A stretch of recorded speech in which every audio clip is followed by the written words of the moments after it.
Chapter 3. Vinz looked up to see his father already at the top of the 3 short steps, and entering the Queen's Arm. With a start, he clambered up to join his father through the door. As soon as the door opened, Vinz stopped, closed his eyes, and inhaled deeply the sweet aroma of sweetmeats and boiled greens, and rabbit stew with potatoes. Vinz felt all the worries of the day melt away, and a great weight lifted off his heart. "Oh, those wonderful smells," he thought. It's a well-known fact in all the fields of Moreau that the Queen's Arm has the best food. The owner is Bianna al-Istram, a wispy lady who definitely entices the eyes of weary travelers and locals alike, a fact not gone unnoticed by the wives of Two Forks. With fiery red hair and a carefree style, men would almost trip over themselves to get closer to her. You could see the men's gaze follow her as she whisked food from one table and delivered ale to another, all the while attempting to hide that they were watching her. The in-common room was full. It seemed the entire village of Two Forks was there. Bobby Yeldon was sitting in a far corner with his father, Mr. Yeldon, having a pint. Old man Grundy, the butcher, was at a table, staring into his cup of ale, muttering to himself, as usual. If Vinz had to guess, he would guess that the old man was complaining to himself about the lack of new livestock because of the drought. But, then again, Old Man Grundy was always complaining about something. Even Mrs. Waltham and Mr. Austin were there, arguing over whose sweet rolls were better. The Queen's Arm felt more like home than his own home.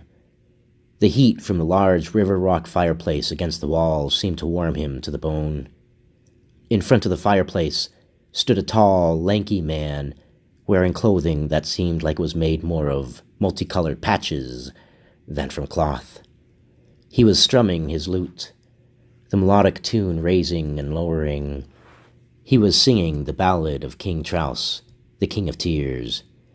His scruffy face was a sharp contrast to the smooth, almost hypnotic voice that he sang with.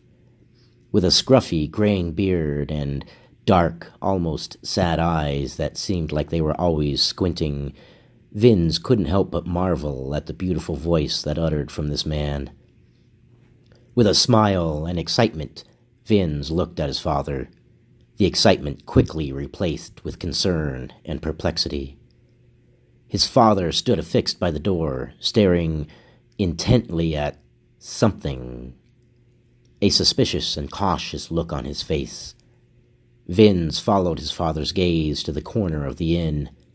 There, in a dark corner, sat a man wearing black clothing, the darkest shade of black Vinz had ever seen, his cloak loosely hanging off his shoulders, but brought across his waist to the front of his body tightly, as if trying to conceal something. The shadows seemed to hug him like a lover's embrace. A sense of uneasiness came over Vinz. "Come, boy, let us have a pint and a meal and enjoy the music," Vinz's father said in a low tone. But Vinz could tell his father was trying to keep the dark stranger in the corner of his eye. They made their way to a table just by the door. Marcus sat slightly askew on the bench in order to keep the dark stranger halfway into view. "There be trouble with that one, boy," Marcus said as he waved over Bianna. She glided over, bringing the gaze of most of the men in the room with her. "Marcus, it's so good to see you. It's been too long," she said in her melodic, almost sing-song voice. If it wasn't her looks that got men's attention, then her voice would do the trick. "And Vinz, my light, how you have grown into such a fine young man." Vinz lowered his head to hide the sheepish grin. "2 pints of ale, please," Marcus said dryly, his attention still focused on the stranger in the corner. Bianna tilted her head quizzically at the tone in Marcus's voice. "Everything okay at the farm, Marcus?" she asked. Without moving his gaze from the mysterious stranger, he replied, "Yes, everything's fine at the farm." Bianna squinted her eyes at Marcus and followed his gaze to the corner and to the stranger. "Never you mind that one," she said. "I get a feeling of uneasiness from him too, but he's quiet and his coin is good."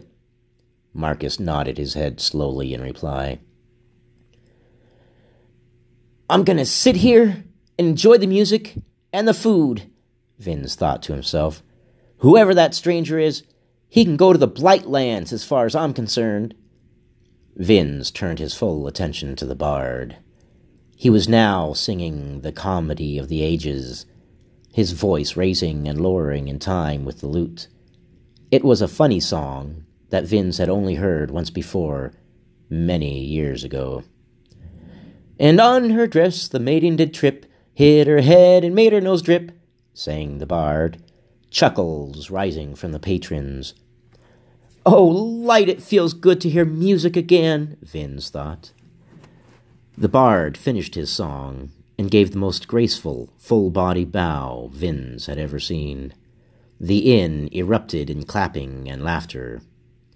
Vinz watched as the bard slowly made his way towards the same corner as the dark, mysterious stranger. "So, they are together then," Vinz thought. Perhaps the mysterious man is a mercenary the bard hired, a guard of sorts." Vinz had heard tales of highwaymen robbing travelers. He watched as the mysterious stranger and the bard talked in a hushed conversation, and at times it appeared as if they both would glance at his father. Vinz looked at his father. Marcus was staring intently at the two men in the corner, his eyes bunched up as he weighed the merits of the two men. Vinz knew that look. It was the same look Marcus would give traders if he thought that their prices were too high or that their wares were not of quality. Vinz opened his mouth to speak to his father, but he was interrupted by a sudden bang of the inn door slamming open. Vinz's heart stopped, and it took him a moment to take in the sight before him. A young man he had seen, perhaps 3 years ago, stood in the doorway. He was from one of the other villages in the fields of Moreau, but he couldn't remember which village. He was a well-built man. Vinz thought he remembered he was the son of a blacksmith. He was out of breath and panting heavily, but what stopped Vinz's heart was the blood. From head to toe, he was covered in blood. It reminded Vinz of a newborn calf. "It's Nathaniel, Fram Ephraim's son, from Whitehall," exclaimed Marcus as he leapt to the young man's side. Vinz felt frozen, the hairs on the back of his neck standing up. "Oh, light, all that blood," he thought. "Nathaniel, what happened?" asked Marcus as he guided Nathaniel to a bench. "What's this?" cried Bianna as she came running forward. "Nathaniel!" she gasped as she brought her hands to her mouth, tears welling up in her eyes. Nathaniel uttered something, a set of words hidden behind a gut-wrenching, gurgling sound. "Vinz, help me get him on his side," Marcus barked. Moving as though he was in pea soup, Vinz grabbed Nathaniel at the shoulders. "Gently, boy, gently," whispered Marcus, as he guided the young man to his side and gently held his head up at the chin. A mass of blood fell to the floor. Vinz could feel his stomach tightening as he fought back the tears and the urge to heave up. Gasps and cries of shock took the room. Out of the corner of his eye, he saw a quick, almost unnoticeable movement. "The stranger! He's gone!" Vinz was convinced the movement was that dark-clad man. "Oh, light! Where is he? What's happening?" he thought as the panic welled up inside him. Nathaniel began to cough, and a guttural word came forth. Just one word. One crazy word that made no sense. One word that could send shivers down a man's back or make him laugh in disbelief. Drakes. Vin's brain was at peak panic. Drakes, he thought. Old Man Grundy stepped forth. Clearly, this boy has been hit on the head, he said as he stooped down to look at Nathaniel's head. Pa! Vince whispered. I know, son, Marcus said, his voice cold as steel. They've both disappeared, he said as he gently laid Nathaniel down on the bench. Mark my words, boy. Those two have something to do with this. Thank you for joining me for Chapter 3.